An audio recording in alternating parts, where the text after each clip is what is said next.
Hey guys, it's Jedi Lex, and welcome to the 18th episode of Beyond Tatooine, where I bring on different Star Wars collectors to talk about how their love of Star Wars originated, as well as take a look at and chat about their collections. And on today's episode, I have Jimmy from Explore the Force. So how you doing today? Good, good, good. Thanks for having me. Yeah, absolutely. I've been trying to get you on, so it's great to finally have you on. I know I was on Explore the Force a couple Yeah. months back, and that was fun, and we talked about Bad Batch. But for people who may not be following you, can you tell us a little bit about your channel, what you focus on, what Oh, Explore the yeah. Force is all about?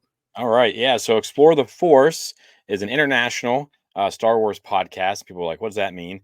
I'm one of three hosts. We've got myself here. I'm from Wichita, Kansas, south of that. Jack is in the UK, and then Taylor is works for the Vancouver Zoo in Canada. So, we cover three different time zones, three different countries. And with that, we have our podcast and we have our YouTube channel. And we kind of cover everything through the three of us. Jack does a lot of the like tabletop stuff and like card games, some of that new stuff that's just come out. I'm more about the collecting as far as Funkos and Legos and just odds and ends. And then Taylor kind of cleans up the rest of it. She's really into like the High Republic and the books. We all kind of read all that stuff. We kind of absorb it all, but that's been kind of her specialty is to diving into the books and the High Republic. So through the three of us, we try to cover all things Star Wars. So it's been kind of fun not having to don't have to be an expert in all of them. We can kind of spread it out, and it's been fun. And our numbers are slowly growing, and it's been fun as far as like getting to meet everybody, like you and Patrick and Chris, and then Tony, and just kind of this. We're almost to a year. May the 4th will be a 1 year anniversary, and it's just been really fun meeting all these new people and Star Wars fans. So Yeah, absolutely. I mean, I think that's my favorite part about being in this community is you meet so many great people, and I don't think I've had yet one bad interaction. Everyone is so nice and positive and supportive, and it's just like super cool that, Star Wars has all brought us together, which I love. oh So, yeah, for sure. With all that hate that's social media gets and how loud that minority is, it's fun to surround ourselves with people out there that, like minded. We don't have to like everything, but we're not going to be crazies and be like, well, I hate this. I haven't even seen it yet, but I hate it anyways. So, yeah. but yeah, it's been fun to being a part of, and we're kind of all growing, like all kind of growing out, but we're running into each other and our circles are kind of just growing together. So it's been a lot of fun to get to see everybody. And I'm looking forward to like the next US celebration where more people will be at and we'll get to hopefully see a lot of people. Yeah, absolutely. I'm thinking at least Tony has been putting it in my head that it's gonna be returning to the US, so Oh I'm yeah. hoping, but I am planning for Japan. We'll see. I am gonna try to make that trip, kind of knock out 2 birds with 1 stone, go to Japan and Celebration at once. That's Could be that's what my cool. wife and I are doing. So yeah, I mean, tickets go on sale next week. My suggestion is if you think you want to go, get tickets because they can be Yeah. difficult to scrounge up at the end. I mean, I can always also, if I don't end up going, sell the tickets, but I'm Yeah, gonna try to get on and get some yeah. tickets. Fingers crossed, but yeah, for any celebration stuff, definitely check out Tony. He is Oh, covering all that. But I think you mentioned, did you meet your co-host for Explore the Force at Star Wars Celebration? Is that how yeah. that like you guys kind of came together? So we were all friends and patrons of Star Wars Sessions, and Okay. we love those guys. British, Britain's greatest podcast or best podcast, and I went over to London and I met Jack. And myself, Taylor, and Jack were all supposed to go on their show for a book club, and then of course life gets in the way. It's just like it's been trying to get you and I trying to connect back up since things happen, and so we kind of the three of us kind of started talking afterwards. But I didn't even realize Jack was the one that I was supposed to be on the show with, and so when he and I spent a lot of time together. He brought his son to Celebration. I was a teacher. I was able to like connect with his kid and him pretty easily. And I get back from London a few days later, and Jack's blowing up my phone about wanting to start a podcast. And I had been wanting to, just trying to find the people and branch out. And it's a lot of work. People don't understand. Like it's almost like another full time job if you want to if it's something you want to grow. Um, we met a couple times via Zoom. Taylor, myself, and Jack, and just kind of discuss things, see if we were a fit for one another. And we did these little bios. We recorded our very first episode right before May the 4th, and we dropped it on May the 4th because why not? I mean, it's Star Wars. And then we just, I mean, like I said, we're coming up on a year. So it's been kind of fun. Just so weird, like you said, like the people you meet. I mean, how would I ever know? Like, I can understand everyone in the states, maybe. Brandon, Clan Brandon Lawrence, just an hour north of me. I'd never have met him. Yep. No way I was gonna meet Taylor or Jack. So yeah, it's been pretty cool. Yeah, it's definitely interesting because I mean, there's a lot of people. I'm in Florida, so there's a lot of people that at least run in my circle that are in Mhm. Florida. And like, I even the other day, my friend was talking to me, and she knows that like I kind of do all this and stuff. And she was like, "Hey, by any chance, have you heard of Wookiee Whispers?" And I was like, "Yeah, I was actually a guest on his podcast the other day." And he was just like, and she was like, "Oh, well, my best friend knows him." And I was like, "It's so crazy the like." How small the world is, but you would have never known if you kind of didn't put yourself out there and started all this. So it's like And I it's kind of crazy. Yeah, I think that's part of it too, is like we're Star Wars fans that like want to grow our community, want to meet more people, and we're not afraid to put ourselves. We subject ourselves to criticism and things like that, and we don't always know all the answers. And sometimes we're on a show, like you get a brain fart or something because you know the answer or whatever. But our personalities are all usually pretty outgoing, and so I think it's been fun, and it's been a way to meet people because like around here, I have friends that are into Star Wars and things like that, but not quite wanting to go to all the celebrations and things like that. So it's been a good way to, hopefully I'll get to hang out with Tony in Japan. And if you go, we'll all definitely hang out. Like that's what's fun. And celebrations are way better when you have a big crew.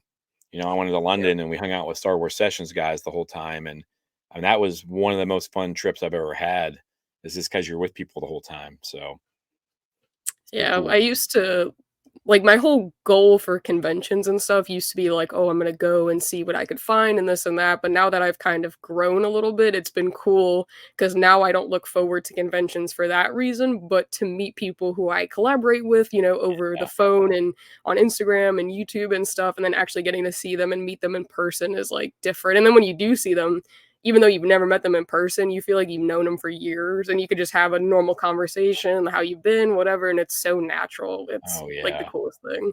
Yeah, because like I went over to London once before Celebration and some stuff for that other podcast, and these are guys I've been talking to for 2 or 3 years on Discord and stuff like that, and they opened their homes to me. They don't know me. I could have been some crazy from America, and they opened their Yeah. homes to me. They took me around. Yeah, the as much negativity as people try to spread, the actual people, I mean, it's great. It's a great community. I love it, and I mean, I always want to be a part of it. So it's super exciting. And again, I hope we all get to meet up sometime soon. If it's Orlando, Chicago, I think they need to come back to Denver where it started.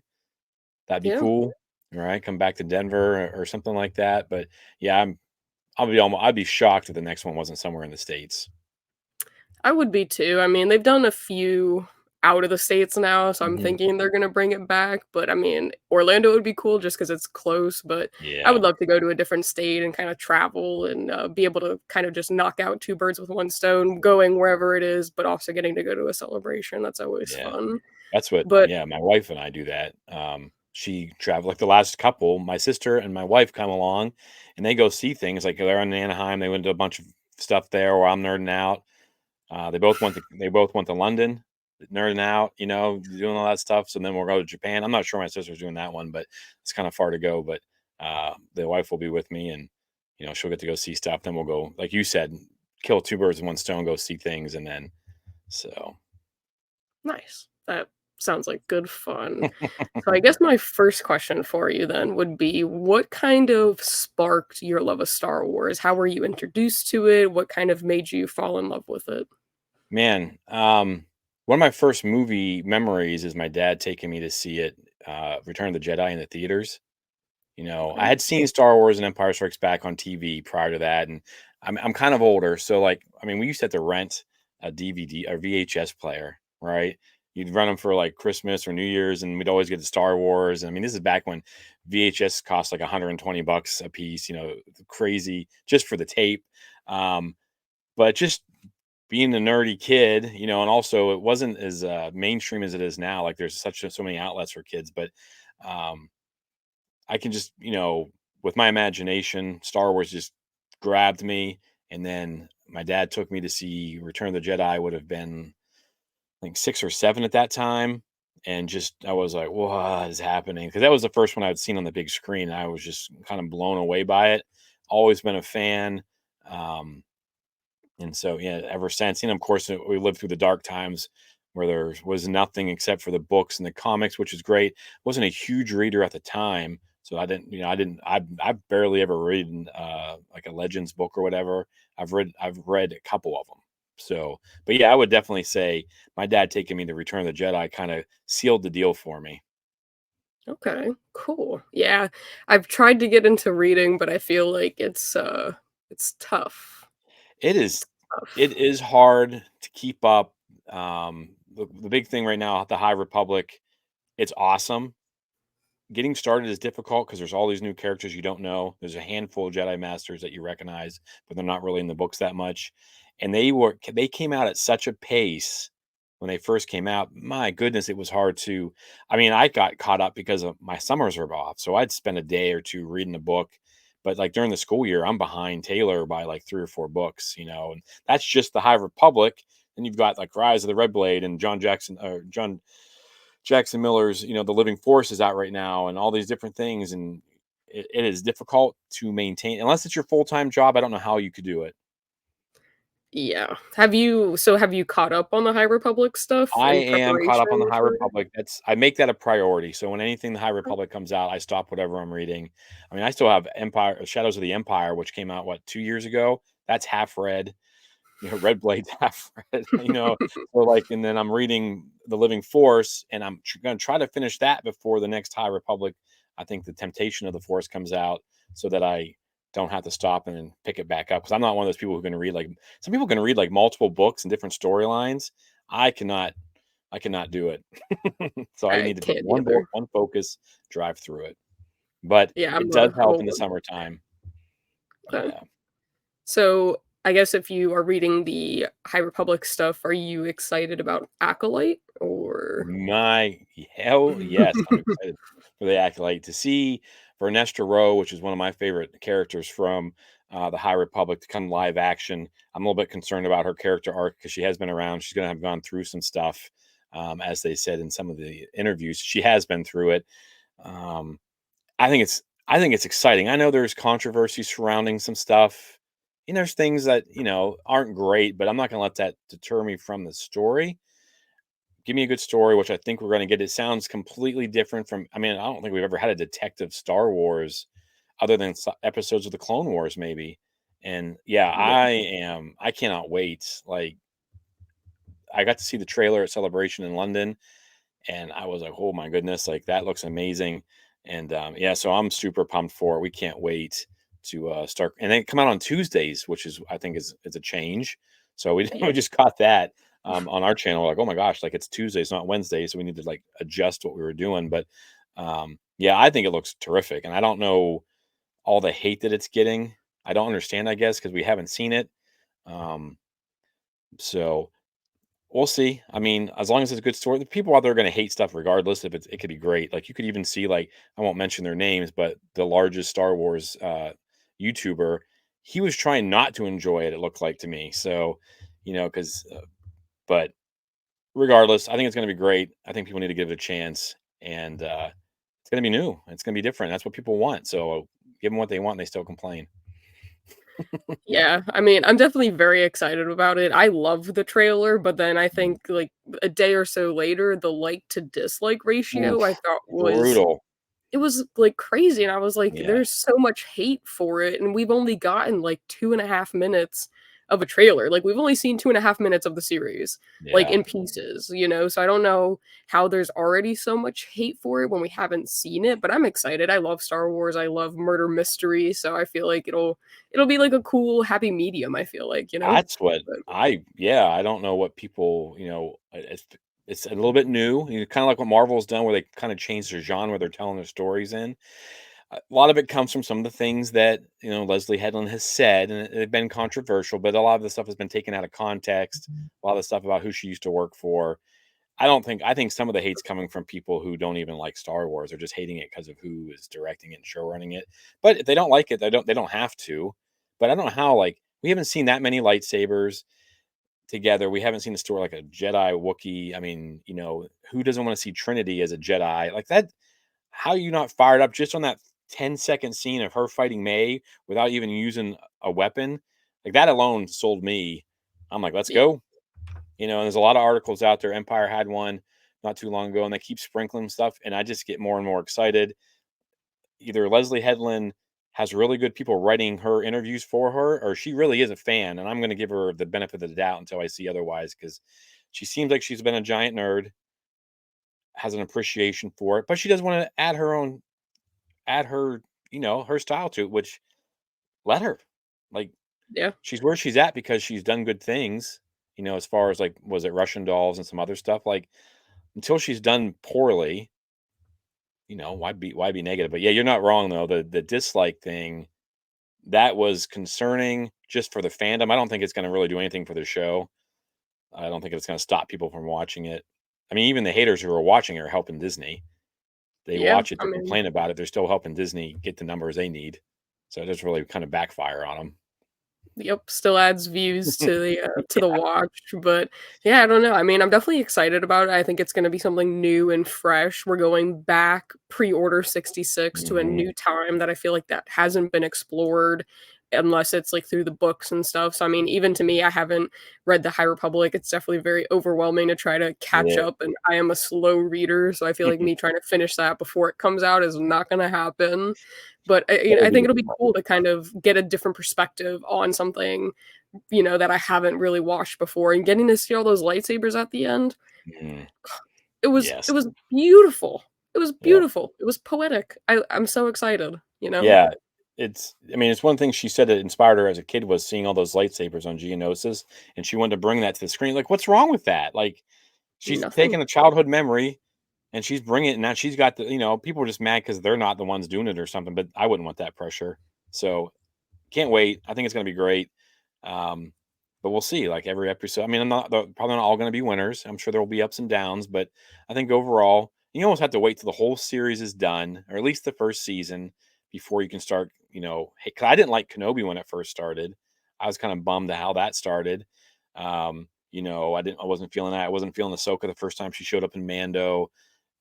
But then you grow to it and you find, you get those little nuances, and it's stuff, it makes everything better.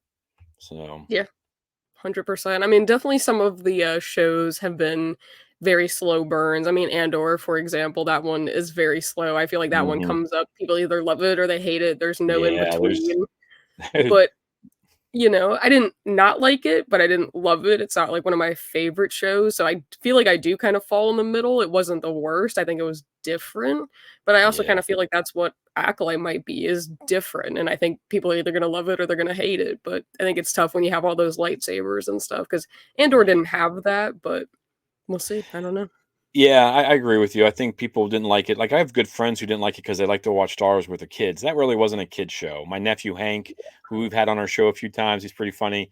The kid has knowledge beyond his years as far as Star Wars. He's like, yeah, I didn't like it. I'm like, well, not really geared towards your age, but he also liked Resistance, and I'm like, so a little bit Yeah. of something for everybody. Um, I loved Andor. If you're going to talk, if you're talking Andor with lightsabers, I'm in. Let's go.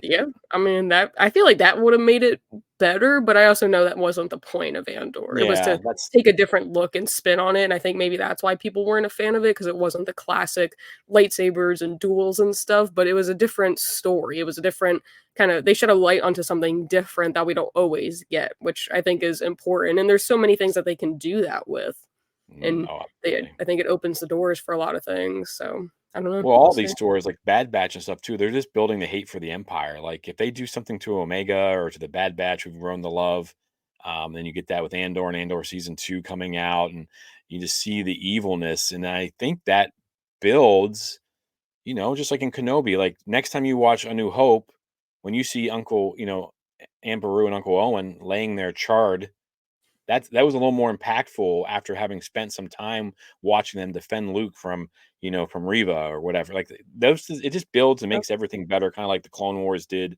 for the prequels. So, 100%. yeah. And I mean, speaking of Bad Batch, Mhm. what are your thoughts on, we only got 2 more episodes left. I can't believe it's only 2, but I know. It's um, heartbreaking. I'm not ready for it to I'm end. I'm concerned for the Bad Batchers. I think Omega lives on. I think Asajj Ventress is going to swing in there.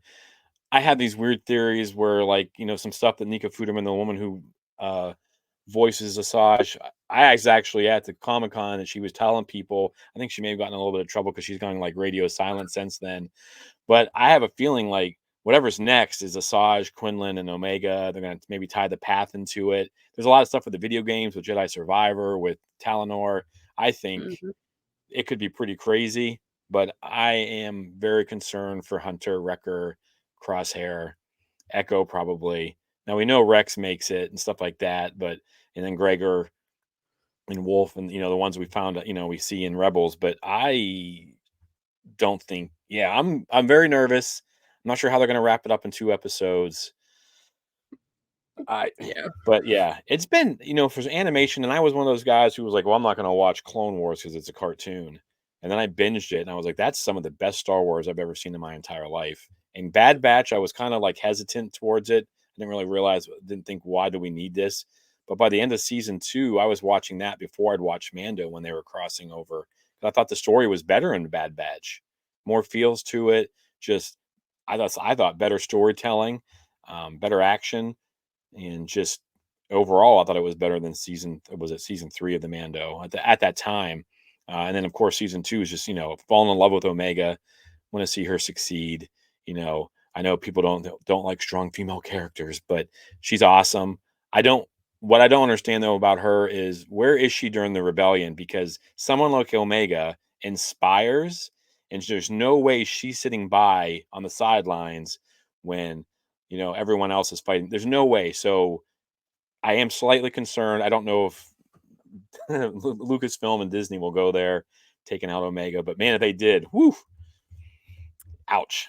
Yeah, I mean, I'm definitely concerned about the Batchers. I feel like a lot of people think that this is gonna be it for them, but then I also think, if Omega did survive, where is she? Where has she been? How are they gonna, tie her future into everything? Because Mhm. there really is nothing past Bad Batch, Like, I mean, there is stuff for the Empire and things like that and Palpatine, but there is no further mention of Omega anywhere else. So it almost makes me kind of question, oh, like maybe Omega, this is it for her too, I don't know, but it's interesting though that they've kind of brought in the force aspect of it with Mhm. her.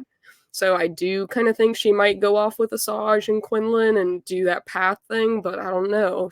I feel like she wouldn't just go into hiding and that be it. She just dies like a hermit, There's there's no you way, know. not with her personality and all. She just inspires people. Like last week's episode or the week before, when she gets put into the vault and all those kids, I'm like, man, they just armed her. Like they just put gasoline to the fire, gave her some force sensitive kids. Um, yeah, I agree with you 100%. I do think that maybe that path and some of the stuff from Jedi Survivor, maybe that's all coming to a head, and they're all going to bring that together because they do a really good job of they brought the High Republic into the next, the second game, and why not pull all that stuff together? Who knows? I mean, they have a master plan. They do a much better job than they did for the sequel trilogy as far as planning things out. And I'm excited for it. I'm here for it. I hope that I want to see Cameron Monaghan. Maybe they all show up and help Ray in the new movie, right? They all come back from Talonor. They're all, because they got to get Ahsoka out of the way. Oh, They've got to get all these people that they're bringing back: Ezra, Ahsoka, Thrawn. All these people have to be gone during the original trilogy time, right? So something that's has to true. happen. They're opening up other galaxies now, though, too. With Peridia and Talonor and all those other places like that. So they have given themselves a little bit of space, I think. But there's also, I think, a possibility. Maybe, I hope, this is me speculating responsibly, that maybe it all does tie together and they bring all that stuff together, and that'd be, we get our Marvel, end of Endgame ending where all these Endgame. Jedi show up with, to help Ray in the end of her series or something like that, and the Jedi Order's new, and it's, why not have Cal Kestis and Ray Skywalker training Jedi together? That'd be awesome. That would be pretty cool, and I've always said that, like, Cameron Monaghan, he's an actual person. He could Yeah, very much play a live action Cal Kestis. He does a phenomenal job in the video game. It'd be easy to just bring him over. It's not like he's this random character that you have to go find someone that looks like the character. He is the character. that He plays the I character. don't. I mean, I would have to think that they kind of had that planned, right? They got someone young. They didn't go out and get themselves, I mean, they could have gotten an unknown, But they got someone who's young enough that in a few years, to even 10 years, he can come back and he can play Cal easily. You've Yeah. got, so Marin's live, she's all that stuff, mocap and things like that. You can bring all those characters into live action or the anime. I mean, I wouldn't mind seeing an animation too, but of course I want to see it in the theaters. But yeah, it'd be cool. I think if it all came together. But we'll know. Who knows? Like we're not in the business of doing it. We'll just watch it and take it how it is, and I'm not going to cry about it if I don't get my way. So Yeah. No, I totally get it. I mean, I'm hoping someone out there is listening and taking the fans' ideas and incorporating it a little bit, but I take it as it comes. I think the only yeah, thing I've been disappointed with is the sequels, but everything going forward, it's Star Wars. I love it in some mhm, type of way. You know, it yeah, might not be my favorite, but I still watched it. Anything new Star Wars, I'm not going to not watch, you know. You've got yeah, to absolutely. it's for the love, you know. And I think that's being a fan. People are like, well, they're ruining Star Wars. Maybe they're making it different. And yeah, it's not perfect. That the prequel or the sequel series, like I didn't like The Last Jedi, but I would love if Ryan Johnson got a trilogy because if he stayed away from the main characters and did his own thing, The Last Jedi is an awesome movie. Just doesn't fit between, it doesn't fit where it's at. And but yeah, I think, take it as it is, new Star Wars, and people that are younger, they don't remember not getting Star Wars, and you're sitting there. We don't have podcasts at the level we have them now or YouTube channels because there's not as much to talk about when nothing's happening. So it's exciting, and not all of it's not all going to be perfect. You've kind of seen that with Marvel now. They're kind of running into some backlash because they have overextended maybe a little bit, but um, Yeah. hopefully Star Wars, they can learn from Kevin Feige if they're smart, and it's okay to learn from other people. And Kevin has done an amazing job of changing television and movies and connectivity. So take and learn from him. And I feel like Dave and John and all them, they're all about learning and doing new things. And I can't imagine they haven't, you know, even during the strike, they were working. There's no way creatives were just sitting there like, well, I'm not allowed to write anything. I'm not allowed to plan anything Yeah. out. Like there's no way to stop that. So it probably was a good thing for Star Wars because they got him a little bit of time to reboot, maybe refocus, figure out the story a little bit better, and then who knows? See what we get. We'll see, we'll see. I know we've got some things coming up, but I Mhm, guess jumping back, you mentioned Return of the Jedi was really the mhm. first one that you saw in theaters. Would that happen to be your favorite movie, or do you like a different one It better? is not my favorite movie, and here's where you might lose a subscriber or two, but Solo: A Star Wars Story, for some reason, has resonated with me, and I don't know why. I feel like I shouldn't like it as much as I do, but it is like the most Star Wars movie since the original trilogy to me. All these growing up and hearing about Chewie ripping people's arms out, and some of it was a little bit ridiculous. The Kessel Run a lot, but I don't know why. I love it. I love it. I would love to see more Aaron as young Han. I would love to see more, Donald Glover. I want Amelia Clark back. Um, I just thought, man, like they have this whole thing. You got Maul, the surprise with Maul at the end. The first time Memphis Ness takes off her helmet, I was like, what the, usually I'm pretty good at guessing things. Like my wife hates it because I'm like, oh, that's so and so, or that's this. Totally got me. And then getting to meet Erin Kellyman, she was so sweet and so nice. That just helped. But yeah, for whatever reason, and I cannot explain it. I love all the movies, from different parts, but Solo just I love it. If I have just on a rainy day, like I got dentist over spring break, Solo went on when I was laying there recovering. So for whatever reason, I love Solo. I think it'll be more appreciated the further we get away from it, but I really loved it. Okay. I mean, I liked Solo. I was actually kind of surprised by it. I know it wasn't a lot of people's cup of tea, but I really didn't mind it. And then I know there has been talk about doing like a Lando spinoff with Mhm. Donald Glover, which I'm excited about. I think that would be cool. I Ooh, think he played the perfect young Lando. Like I think even the guy that played Han, like I thought he did a really yeah. good job too playing Harrison Ford. So, I don't know. We'll see. I did like that movie though. Yeah, I thought it was great. I thought they had themselves a little franchise and, we need to live in a little bit more, get a little bit more, see where they're going. I thought it was great. And you could do stuff with Lando and Amelia, you got the whole underworld thing going on with Crimson Dawn, and they've kind of flushed a lot of that out in the in the well, now it's going to be in the video game, but in the comics as well. They've done some stuff with Crimson Dawn, so it's a little Mhm. disappointing that we're not going to get maybe more actual Amelia Clark back, but we'll see. But yeah, I enjoyed it. I like her as an actor. I thought she did a really I mean, I loved her from, like, Game of Thrones and stuff, but I thought she did a really good job in the Solo movie. Yeah, So, I didn't I care for her in like Terminator and stuff like that. I just didn't feel like that fit her. But man, she crushed me and Kira, and I thought that was a great character. And people complain again, but I thought she was another strong character doing what she had to do to live, and I mean, sacrificing her love and all that stuff. Like I would love to see her, watching Han from a distance or whatever, or causing him trouble or helping him out in one of his adventures that he gets, obviously he gets himself in trouble constantly. Is she behind the scenes trying to get him out of it all the time, but not, but staying away, like that kind of stuff. And then, just getting to see Chewie do the stuff that they've always talked about Chewie doing, with Jonas in that suit now. Um, the sky's the limit. He'll be coming back as Kalnaka for Acolyte, so we'll get to see another Wookiee hopefully kicking some butt. And who doesn't want to see that on the live screen? count me in.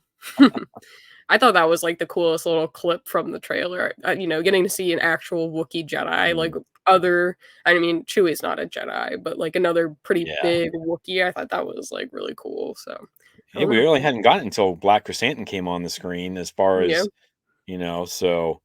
But yeah, it'll be cool. It'll be great. I'm excited for to see that. But yeah, Solo again. I can't really explain why it, but it is. No, I totally get it. Okay, so then who would be your favorite character? Well, I have a three-way tie because it's Mhm. Chewie, Obi-Wan, and Ahsoka for me. Just the Jedi that Obi-Wan is and that Ahsoka represent. I can't get enough of them. And then Chewie for what I love my dogs. I'm a dog guy. I think sometimes that's part of the reason. Like he's like it's like what if my dog was actually my wingman kind of thing. And so I just love that. I think there's a lot of potential out there. And anytime you see a Wookiee on the screen, they're doing cool stuff. They're good for the most part. They're good. They're good beings. Right? They're doing the right Mhm. thing. There's a few that are a little shady, but even Black Chrysanthemum comes around at the end and helps out Boba. But yeah, those three characters, which I think they're all pretty different. Those two being Jedi, but yeah, I think those three, and that's kind of my focus too as a collecting now, is kind of turned to those three characters as well. Yeah, I could tell by some of the pictures that you sent. You had a little Obi-Wan corner, but I can go ahead and pull those up if you wanna walk me Sure. through your collection, take a look at it. All right. So, what do This we is at have? my classroom. So this is Wow. in my high school classroom.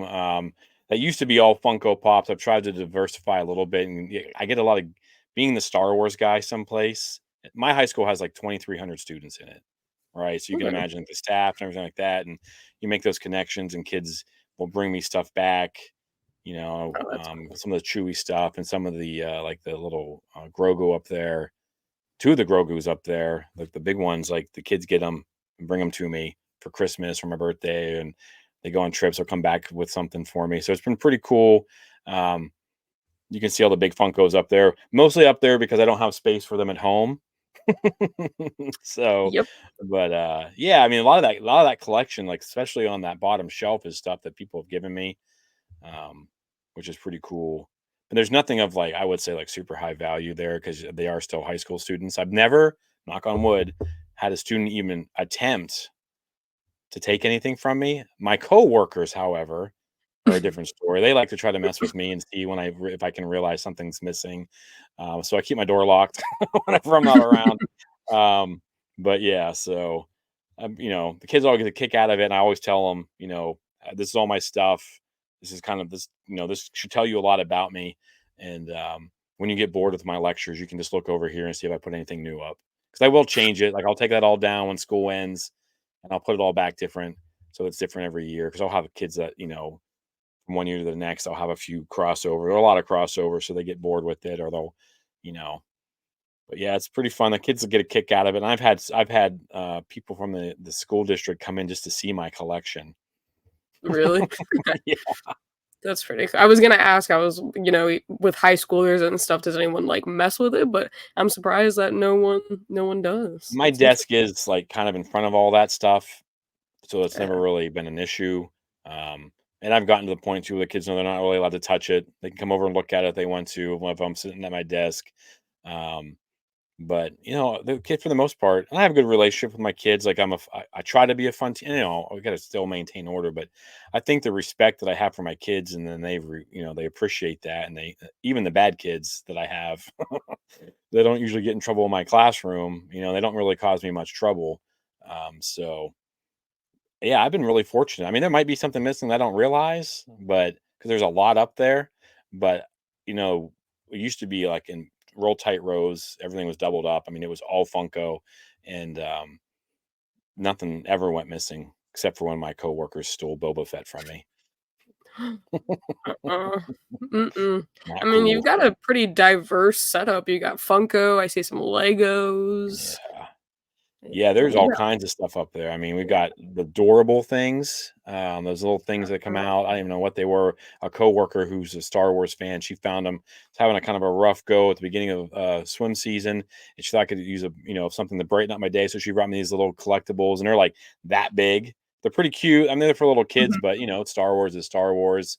Got lots of mugs because kids will bring me mugs for days. I just got a new Darth Vader mug, and a chalice the kid brought to me. Kids will find stuff at home and bring it to me. I'm like, your parents know you that this is here. And they're like, yeah, yeah, I told them about it. So, I mean, I've got toothbrushes, I've got these little lightsabers. I mean, there's Pez dispensers in there. There's tons of books. Like it's got a little bit of everything for anybody. Yeah, absolutely. Yeah, I think mugs was always like my go-to for a teacher. I don't know why that is the thing, but yeah, whenever there was like a teacher like work day or something, I'd bring like a little mug and I'm like, here you go, even though I Oh know you're yeah, getting like 100 of them. yeah, oh yeah, and it's appreciated. I love, and it's sometimes it's the weirdest. Like I'll have a relation, like I'll have like a rough relationship with a kid, like I'm constantly yelling at, and they'll bring me something. And I'm like, what are you doing? Like, where is Yeah. this coming from? Like, and it's just like it feels good, that you're like, all right, well maybe I am making a little bit of a difference, and then coworkers will do stuff for me too, and but yeah, there's a lot of Grogu's on there, mostly all the Grogu's. I got kind of tired of. I don't know about you guys, but there were so many dang Grogu's coming out. I was like, there's a point where you just had to say enough's enough. Like, right? Like when I first started collecting, I was trying to be a completionist. I got getting a little bit late, and then I eventually realized there's just no way. There's no way to do it unless you have all the means in the world because you're going to be spending some fat cash on some things. So I just kind of now started collecting what speaks to me a little bit more. Kind of like the stuff we talked about when we did that review show Mhm. for 2020. Was it 2023 we did? Yeah. And, a lot of those I hadn't collected that year because I was just like, well, I'm going to focus on what really speaks to me. I'm not just going to buy it because it's there, which, Yep, that's kinda the point I've gotten to.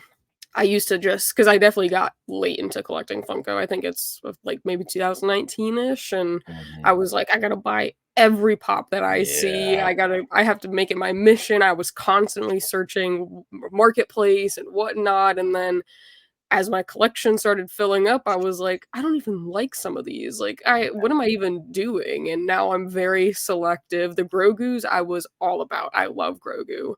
But then I was like, how many Grogus do I really need? And they take up some space. yeah. Even box, out of box, they take up some space. He's got some long pointy ears. But I don't need a Grogu with a frog in his mouth or holding the cookies and doing this. And I was like, I gotta chill out. I mean, there are some cool ones that have come out, but for the most part, I've stayed away from Grogu, Yeah. unfortunately. I never thought I would say that, but Yeah, it does toughen it. You see that a lot too. Like I got into it and probably like 14 or 15, I think, and I was already behind. Luckily like not super far behind, but trying to track some of those things down, and then you just start seeing the repeats. And I know that it's a business. We've talked about this on the your pop show before, but it's a business, but I can't do one little tiny detail that's different now. I don't have the space. I told you before, like I have hundreds of Funko Pops and boxes sitting in the next room over that I can't display because I don't have space for them. and it's hard to get rid of them. But I'm kind of like, Yeah. "Ugh," Um, but I got a lot of stuff from people on Facebook that would be like getting out of it, which should have been a Mhm. sign, people getting out of it or whatever. But I thought, oh, there's no way I'll ever stop. But I love it. I think they're awesome. Um, they come out with some really cool ones. I love getting them signed too. That's been my newest thing these last few years is trying to get like I have I think of one of the photos like the rebels and things like that. Like it's kind of a mission of mine to try to get all the rebels characters signed and all the Jedi signed, and I'm gonna get Ayla Sakura this summer and some other characters. I think Maroc is gonna be down and somebody else as well. So like that's been a big thing for me is trying to get my Funko Pop signed, and then maybe those are the ones I'll display, like, who knows? Yeah, I've actually shifted to as well doing the autographs of pops, especially the Rebels characters. I've been trying to get those signed. There's a few more that I need. I've got Zeb, Ezra, and Hera. I Mm, was supposed to get Kanan when he was at the same con as Hera and Ezra, but he backed out last minute. mm. Yeah, it's So frustrating. we'll see. But I mean, there's a few left, but I do like getting them autographed. I think that's a cool little thing. But I think as far as like collecting goes, it's definitely become tough because they're using the same mold, just repainting it different or making a subtle change. And I'm like, I just don't have the space for it. And two, I'm tired of seeing it. There's like five Yeah. Princess Leias in the same pose. There's Well, only think so many. about, like, the Vaders. Yeah. I mean, Yep. blue, gold, green, chrome. Camo. You Yeah. can't yeah, like, it's just The it art gets to the series point ones. where, like and that's fun if you're, like, like the Deadpool collectors, like, that's Mhm. kinda funny, but it's all they're all different, but yeah, when they start regurgitating the same troopers and same Vaders and same Chewies and, repurposing stuff, like, they're bringing out Thrawn again, he's not much different than he was for the Rebels, a little bit different, um I don't know. It is a little frustrating, but there's still ones that are coming out. Like I can't wait to get my hands on that Phantom Menace Obi-Wan Kenobi. Like I'm pumped for that. But that one and maybe the Battle Droid, probably the only two I get from that. Unless they've Okay. got more up their sleeves and that we don't know about. So I don't know. I mean, I would be shocked if that's it, but they did give yeah, us I would be some stunned. heaters. I mean, there Mhm. was some definitely some cool ones, Oh but I also yeah. think it's tough because a lot of us collectors spend a lot of time going and trying to find these grails and they're Mhm. worth a lot. And like for Thrawn, for example, we just brought him up. I spent a lot of time and effort and some dollars to get the original Yeah. one, and then they just dropped the Target one for like 10, 15 Yeah, it's $15. frustrating, right? And then it Like drops the price of the one that I just bought, so if I which is wanted to even resell it, it's not gonna be worth as much as I even purchased it for. Same thing with the Padme. mhm. The blue box one, I think it's worth like Yeah. 200 bucks. It's gonna drop now that we've got 2 or 3 more coming out, Yeah, it's it's yeah, I mean, tough. they do that. I would hope it would have the reverse, because it's one of the originals, but it seems to be going the other direction with it. Like it kind of dropped some of the prices. I was fortunate to get like I think I got Thrawn for like 30 bucks, so Oh, now wow. he's worth, because I got like I said, I kind of got in at a good time. I didn't get in at the beginning, but I got in early enough that I was still able to get some deals. So I do have some stuff if I ever wanted to sell like Commander Cody's and some of those other ones like that. I do have some high priced ones. I don't have any of those like, you know, Hall H blue Ahsokas or, the the glow in the dark Obi-Wan Kenobi that was supposed to be the Anaheim ones. And, was it Biggs Lightyear or yeah, I think it's Biggs, right? That's like super expensive. One of the I originals. think so. I'm not, But I know but there's some that are like thousands of dollars, yes. especially there's like a blue box, like droids, Hmm. Boba Fett. There's some Yeah. crazy ones out there. I mean, I thought some of the ones I was purchasing were like crazy, but then I realized there's more expensive out there and those will never be in my collection. It's nice to hope Yeah. maybe if I win the lotto one day, who knows, but That's what it's yeah, tough. that's one of the realizations that kinda set in is, like, I can't complete I'll never be able to afford to complete and I can't I I had a hard time spending, a lot of money on something like that as well. So I don't know, it is hard to rationalize as an adult. But it Yeah. is fun. It kind of, I don't know about you, like, I get a little worn out with stuff just showing up that no one told us that was coming, or and then I couldn't get I could not get the glow in the dark trio of Anakin, Obi-Wan, and Yoda, right? They sold out on Amazon in like 5 seconds. When I go to Anaheim Celebration and the guy's selling hundreds of them. I was like, "What the hell?" Like, this is why I can't, and luckily you weren't charging an arm, like, I got them for 50 bucks. So I'm like, "Yeah, that's great." And then Power of the Force, Ahsoka the White, I'm over in London, and this guy has tons of them. I'm like, "Ah!" Like, I searched and I looked on Amazon every single day for, like, 2 months trying to get her, to complete that collection. Because the only one I'm missing right now is that Hall H blue one, but I can't afford that. Yeah, that one's crazy. Yeah, I also with Amazon though, I've been really struggling because what even when I do pre-order, they'll like cancel my order. Like I had the Oh, Ahsoka the White, I was able to get like a pre-order on it. It didn't come for like months, and then all of a oh, sudden I got a notification it was canceled. And then like within a week or two, it was on my doorstep, and I was like, I thought it was canceled. Like what's going on? But then I realized if you also wait a month or two, they'll drop it for like yeah. $3.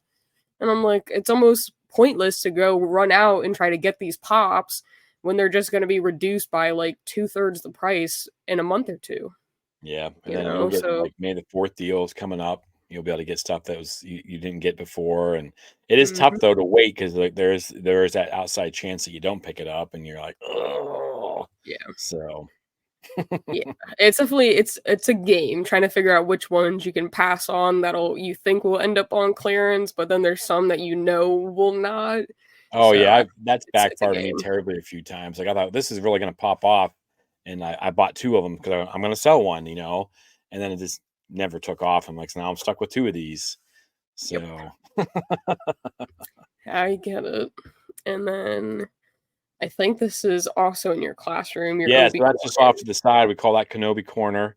I got to meet Ewan McGregor. So all those are all Kenobi related stuff. We got some of the different Funkos there, and then anything I ever find Black Series, three or the 3/4 inch, 3 and 3/4 stuff. And most of those come from like when I go over to London or I go someplace or go on a trip. Like my wife will get a collect, and I'll get something for Star Wars. Like, hey, I bought this here, and so that's always fun. The kids always like it, and then like, well, who's that guy or whatever? But that sits right behind me. No one can get close to it. I'm not sure there's a lot of money sitting in that, but just as far as value is concerned, I've spent money to purchase all that. But and I've got like was it not Tails? I'm trying to think of what that like little kid because there's the Opie with Kenobi on. There's like a little kid series Mhm. of stuff, and I can't think of the name of them. But I've anything Kenobi. That cup is I think Kenobi's lightsaber. There's a um, just different things on there. I think there's the first 3D printed lightsaber is in that cup as well, if I'm not mistaken. But yeah, so that's in my classroom, so kids can look at that, and I call it Kenobi Corner. So anytime I buy something new that's not like super expensive, it'll go on that. Cool. I mean, that's awesome. I would love to have like a picture of me and you and just hanging up that I could look at while I'm at work. Just be like, oh, I remember that, you know? Yeah, it was awesome.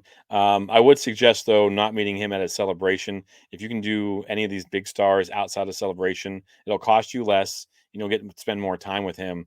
Um, I got 5 seconds with him, and I just said, "Hey, thanks for coming back to Star Wars, man. It's awesome to have you back." And he's like, "Cheers, mate." And then I buckled at the knees when I heard him talk to me, but that's all I got. And then, a couple weeks later, people are posting how they had these full on conversations with him in San Antonio and what a great time he was. He seemed exhausted. It was like just being driven. Then he went and got in line for him to get some stuff signed, and he was signing it so flippantly because he was doing so much that you can barely even tell that he did it. Like if I tried to sell the one he sold, he signed, I don't, people would think it's a fake because of how sloppy Yeah. it is. But it's also, you're at celebration. I mean, I paid a ton of money for those things. I wasn't sure I'd ever get to do it again, so I just took advantage of it. But yeah, it was cool. It was a good experience. Yep, he's next on my list to meet. I got to meet Hayden at MegaCon, and it was definitely a very quick interaction. Like, they had probably oversold the amount of tickets and stuff for it, and they They were just just pushing us through, but they had a double photo op, but I was like, "You know what? If I'm just gonna do one, it's gonna Hayden was my guy," but I yeah. have heard such good things about Ewan, so he's on my list too. I do wanna meet him and get a photo with him, but at some point, we'll see.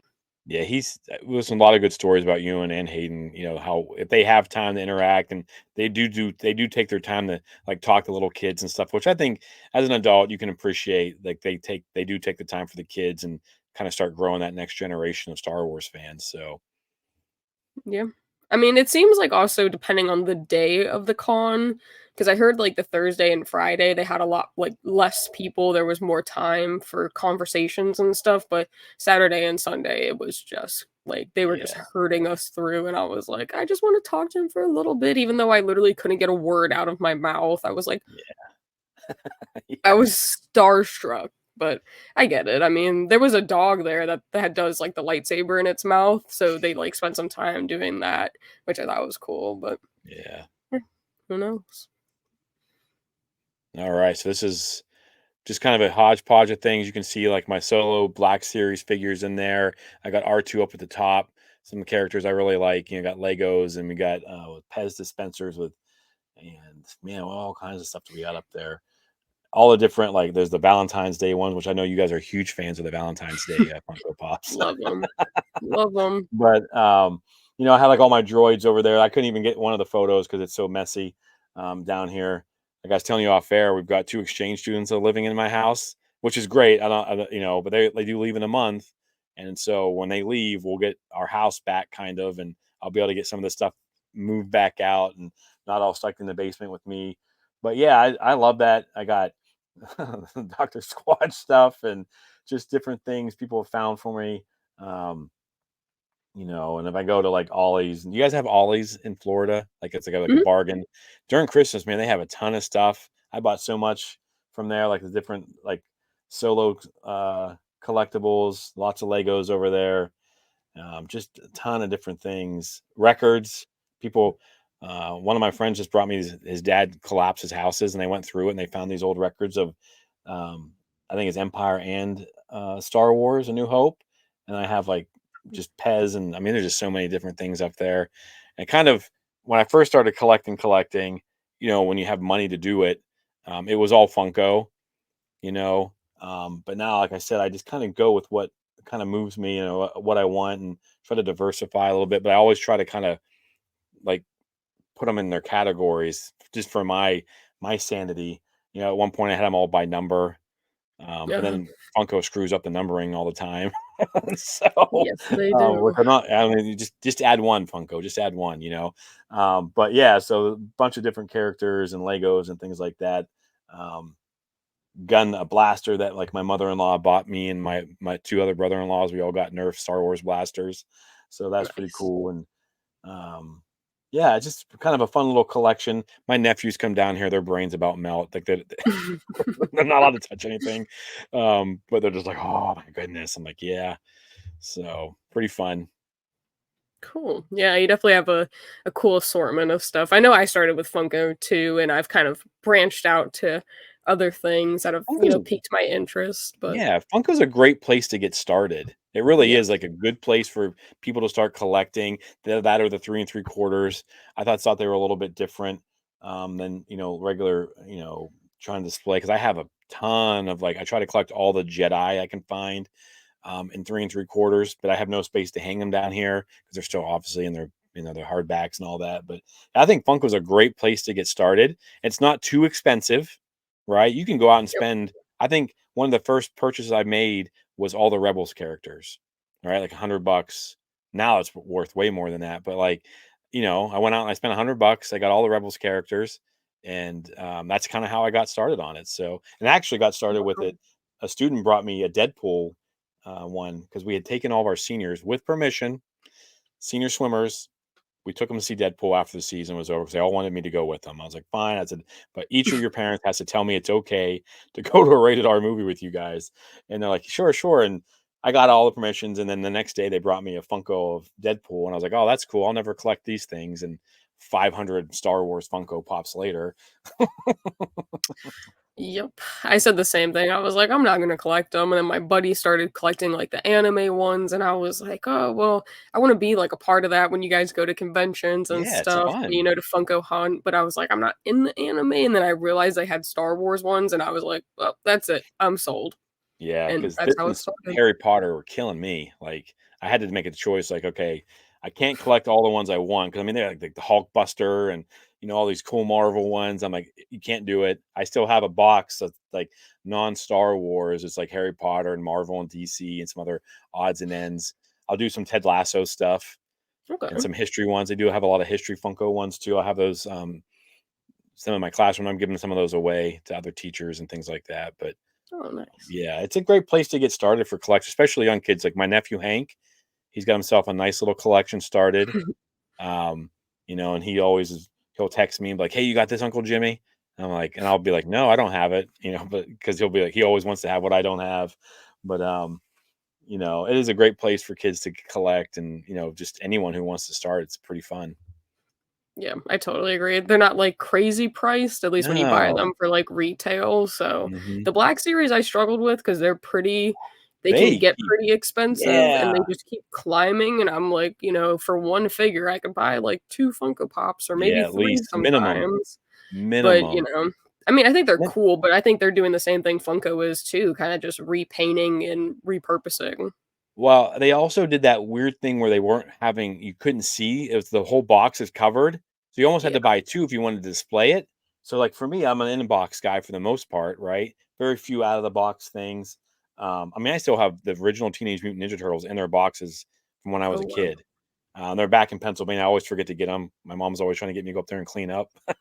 So I know if I go up there to get them, I'm going to be bringing a ton of stuff home with me. But yeah, the Black Series went with those full colored boxes where like you couldn't see what's inside of it, and that was just like like kind of frustrating.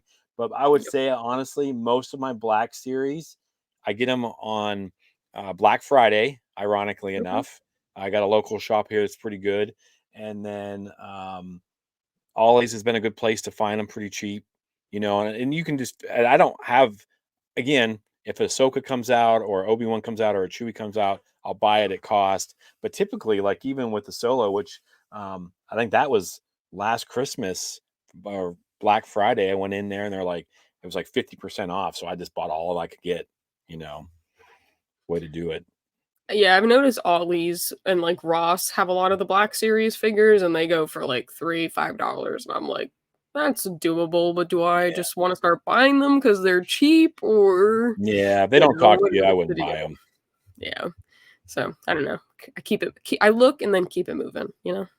But it's Hmm. cool that they have them for, decent prices other Yeah. than, You like, can $20. now, like most of them are like $30 now, like, trying to get them. And if you try to get anything old, you think Yeah. Funkos are expensive. Good lord, the Black Series, my goodness, it's tough to get into.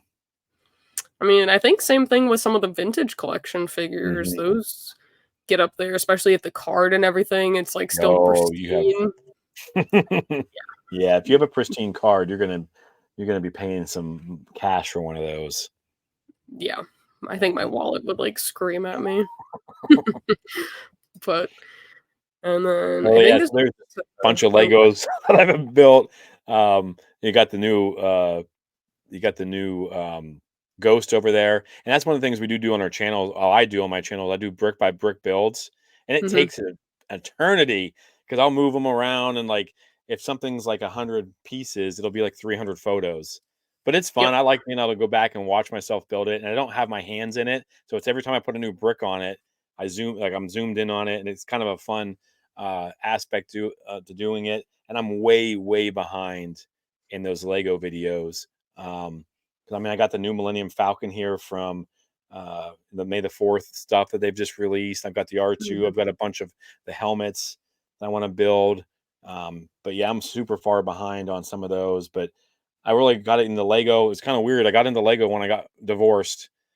uh, I wasn't into going out and drinking and stuff like that. I'm like, I just want to kind of hang out and what can I do to spend my time? And I started kind of collecting Legos during that, and just going out and buying a Lego and watching a Star Wars movie and building it while I was doing it, and I'd have friends over, and that's tough time, breakups and all that stuff is hard, and that's one of the reasons I do love Star Wars is it's always there for you, right? No matter what you got going on in your life, Star Wars will always be there for you. There's always something you can call back on. You can go do Yep. something new with it. Um, but yeah, so that kind of got me through. The Funko collecting really ramped up during that time period too. So, but yeah, it's slowed things have slowed down a little bit now that I've been, going to all the celebrations and things like that. But yeah, so that one has a bunch of droids over there, and um, of course, they got one of my very few out of the box ones is that this fight scene from a Phantom Menace. We got a bunch of Mhm. different Legos, and I think we got a Dumbledore over there. You can't see it below there. Is the Millennium Falcon from Solo? I think I have all the Legos from the Solo series. We Oh, got some of wow. the Funko Rivals stuff, that game, which is pretty fun. But yeah, that thing, a lot of different like diverse. And then there's a Shrek and a donkey down there I got from Disney, or not from Disney, from Islands of Adventure, I think. Mhm. So Yeah, I think so. Donkey. I yeah. love Donkey. Yeah, I used to build Legos a lot when I was younger. That was, like, me and my dad's thing, like, all different types, so, like, Batman, a lot of Star Oh Wars and yeah, stuff some like great that. ones. But then COVID kinda hit, and I was, like, twiddling my thumbs, and I was like, "Let me just go on Amazon and order a set or 2 or 3," and now I've got, like, 15, 20, and it just keeps going, and, It's tough though because it's they take up yeah, a ton of space. Do you glue yours yep. together? I've heard people that glue theirs together. I do not. I break them down sometimes, and I'll rebuild them later on. It's a pain in the butt building it that way, but Yeah. I have never glued a Lego set. I know I that there are couldn't some do it. people that do. I just if I need to take it apart, I need to be able to take it apart, Mhm. but I don't know. I mean, I feel like if you push them together enough, they're pretty sturdy. Unless Oh you're, like, yeah. literally throwing it on the floor, it's gonna shatter, but I never understood the gluing thing unless you're really trying to preserve it, you're never gonna take it apart, but even then, I feel like with the glue, it can get really, like, messy, Gonna and get I don't yeah. know. I take every time I move, I take mine apart, and it's kind of like a welcome to the new house thing where like I'm done. I've moved a couple times with my wife now, and she loves Lego. I get her like the roses for Valentine's Day and Nice. different things like that. So, but yeah, we'll just after we've moved in and done some hard work, we'll sit down and watch a movie and build a Lego or something. So it's kind of fun. Nice. Yeah, that's cool. I build, my mom goes and or, like, for her birthday or, like, Mother's Day or things like that, I'll buy her, like, the Lego flower sets and Hmm. stuff, and she's got them for her office, and she actually went and just bought, like, the tiny plants, like the succulents Oh and stuff, yeah, so I had to build those for her, and she took those in the office today, so she's got her whole desk at work is, like, all the Legos that I've that's built her, awesome. but she doesn't have a green thumb, so I was like, "Lego will Hey, never die, it'll always look there you go. pretty." There you go? That's So, awesome. that's Yeah, that's that's my very little cool. thing for her, so I we do asked, that. yeah, I asked Molly if I had to keep buying her roses, and she said, "Well, yeah," but Yeah. I, I mean, she it was still worth likes real it was flowers, worth a but shot. just keep bringing them around. "Here you go, Yeah. same Legos," but, I mean, they've got some cool stuff. They got, like, tulips and the daisies, and Oh yeah, they're there's different stuff, but beautiful. Some of those bonsai trees and things like that are pretty like kind of zen. yeah, very and you So can even make them like, pink and stuff. I had the green yeah. one, and I was like, "Do you want me to change it to pink?" And she's like, "Can you? Would you mind?" I was like, "I got it. Don't worry about it." So, I went That's and changed awesome. them and put the little pink frogs on there, so Very I cool. gotta do what I gotta do. And I Yeah. think these are the last ones that you sent me. Yeah, I think so. So of course we have more Kenobi stuff. I have a lot of Kenobi stuff there. Um, and I think Bad Batch is down there as well. So we got three shelves of Kenobis. You got some of those Funko Pop moments. You got Legos, some different like odds and ends of like Power of the Force in there as well. Um, and that goes all the way down. Then right beside it is my is the I think I have one, two, three, four, five shelves of Solo and Chewbacca combination there. And then yeah, so just I love, like I said, that really speaks to me. Like Solo speaks to me, and I've got you can see up there they got the Convex Lego, and they got a bunch of the different Funkos, and of course, all the different Kenobis there, and the different Lego sets that go with him. Um, and I'll collect stuff just to get the minifig. You know, if it's a new minifig of Kenobi or whatever, I'll collect. I mean, I was probably gonna get it anyways, but most of my collections over there. I actually got married with a little Kenobi Lego sewed into my Oh, boutonniere. For my wife did that for me, so that was cool. But yeah, and then some different tie. I always loved the Tie Fighters. Like I don't know why, as a kid, you could see that I had that helmet over there I got from Hot Topic a while back. That bucket, but I have like some different like Tie Fighter pilots down there at the bottom. So yeah, it's a pretty fun nice. shelf for me. Yeah, I see the, duel on Mustafar pop. That one has Yeah. eluded me still, so that's pretty cool that you've got that one. Yeah, that one, found that I wish they'd bring that back, Smuggler's Bounty. Like, they always had some really good Funkos in there. Some of my favorite collection pieces, we've got, like, Han on the Tauntaun and, just some different pieces that you can't get anywhere else. I mean, it was like, I'm trying to think of which ones came in, but I don't think I was ever disappointed in one of the Smuggler's Bounties boxes. Like, they always kinda brought it, and I wish it was fun too. Like, you look forward to it every other month or whatever, getting those um, pops and all the extra stuff that comes with it. I thought it was great. $30. Mhm. Mm, couldn't Yeah, beat that. Patrick talks about it on the podcast. He's like, "I wish they would bring it back," and I was like, I mean, I've collected some of the Smuggler's Bounties one, just, like, rebuying them, but I feel Hmm. like having that brought back, like, would be really cool, and he's like, "It was the Yeah. best thing ever." So, Yeah, they'd always have good stuff, and you got a T-shirt usually, like a Funko Pop T-shirt with a design. The boxes were all. I mean, I use the boxes to like prop stuff up on. I'm trying to think. There's lanyards, T-shirts, keychain stuff. I mean, there would be mugs sometimes. Like you just never knew what was coming in there. And I'm sure it's stuff that they just kind of had, but there would be like patterns and things like that with the stuff. But yeah, those were. It was a fun because you never knew.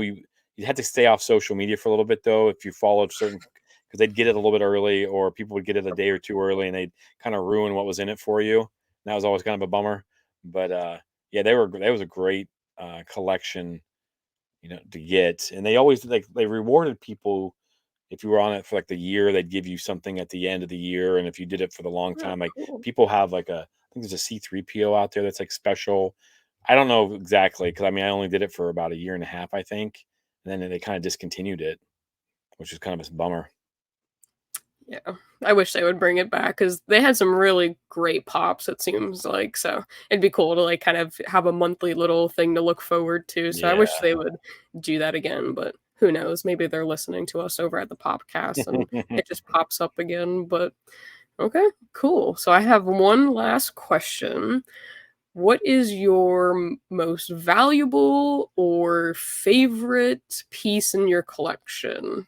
Man, I think value-wise might be that Diamond Grogu, 'cause I Okay, think he's still going for a bit. I have, I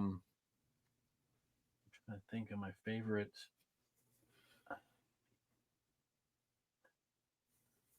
That's a hard one, favorite-wise.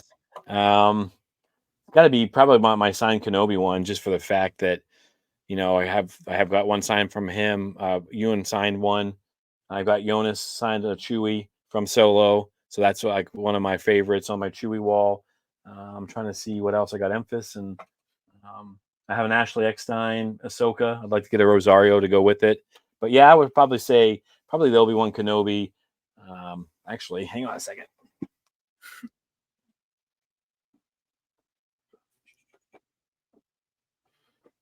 So I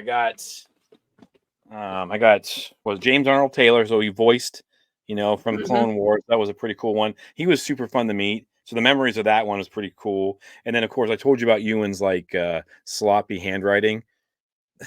So nice. like it looks like a little kid wrote that, right? I mean, I can't even make out what that nonsense was. But yeah, that one's pretty cool. My favorite Kenobi.